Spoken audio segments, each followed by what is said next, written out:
件事，4月初3迄暗发生伫个高雄左营的智信路甲富国路口，有民众看到一台轿车冲真紧，这个眼镜怪面顶坐一个查甫人，这个车冲过本来的路口，甲真侪民众吓着惊。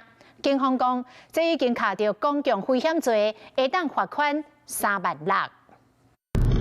车辆通过路口时，对面一台轿车驶过来，互人真着惊是。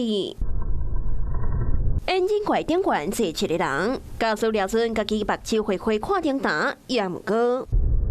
是上顶这台车眼镜怪真正是一个查甫人。车辆劈过来的路口，真侪支骑个监视器拢有翕到这个画面，民众拢感觉伤撼。都是蛮危险的啦而且重点是开车的人都没有停下来。当然很危险，人如果飞出去的话怎么办？非常危险，会随时出意外吧？还蛮恐怖的。惊险的过程发生伫高雄左营区富民路甲智信路口，这是暗时10点多。汽车驾驶敢若是感觉好爽，好朋友坐伫眼镜怪顶悬，危险的行为要被互警方处罚。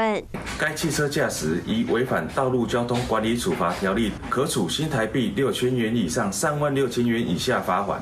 另坐在引擎盖上之男子则违反同法第81条，可处新台币500元罚款。驾驶甲坐伫眼镜怪这个查甫人，除了爱罚钱，行为恐吓牵涉到公共危险的罪嫌，警方将会通知这2个人到案，函送地检署侦办。